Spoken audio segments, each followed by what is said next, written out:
10 000 personnes rassemblées à Stockholm en faveur du climat. La manifestation s'est déroulée à 3 semaines des élections législatives.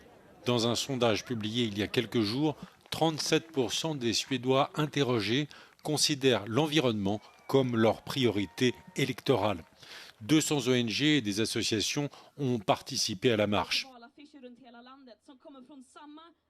There's absolutely no party in Sweden who are even proposing politics in line with anything close to what science would take for us to avoid a climate disaster.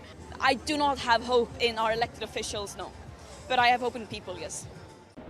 La Suède s'est fixé pour objectif de réduire de 70% ses émissions de dioxyde de carbone liées au transport d'ici 2030. Le gouvernement en place est critiqué par la commission chargée de surveiller les mesures en faveur du climat. La commission climat regrette notamment la baisse des taxes sur l'essence et l'assouplissement des obligations imposées aux fournisseurs de carburant.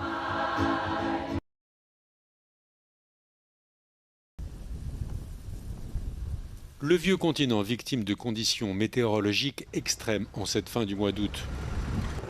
Au moment où la France ne compte pas moins de 300 morts par noyade depuis le 19 juin, soit 14% de plus que l'année dernière durant la même période, la Serbie lutte contre les incendies.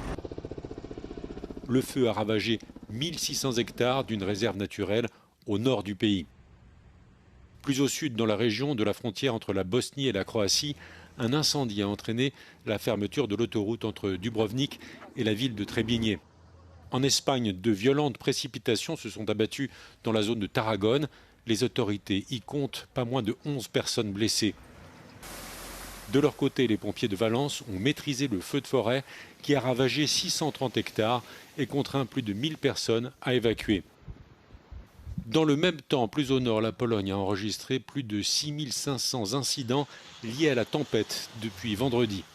12 camps de scouts ont été évacués, mais la situation s'est depuis améliorée dans une grande partie du pays.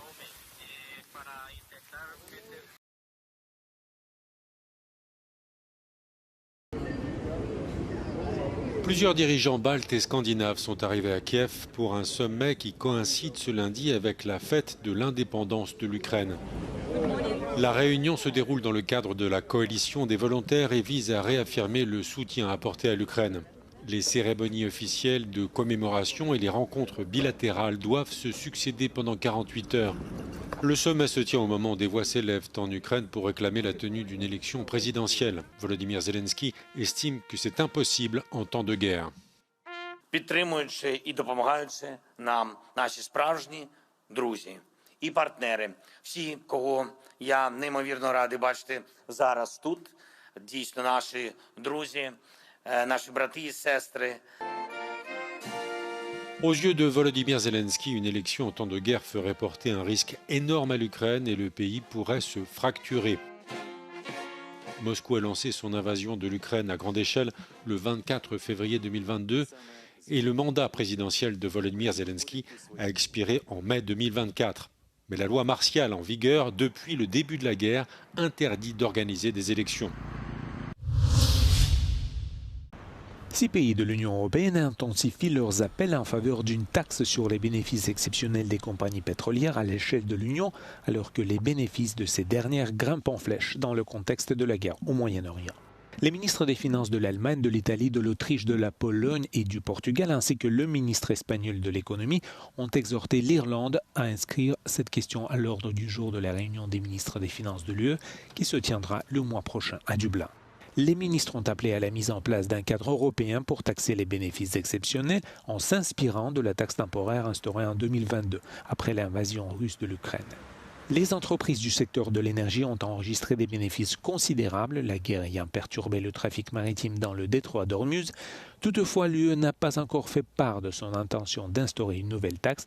La lettre reste à ce stade un avant-projet, tandis que des divergences politiques persistent au sein des États membres, y compris en Allemagne.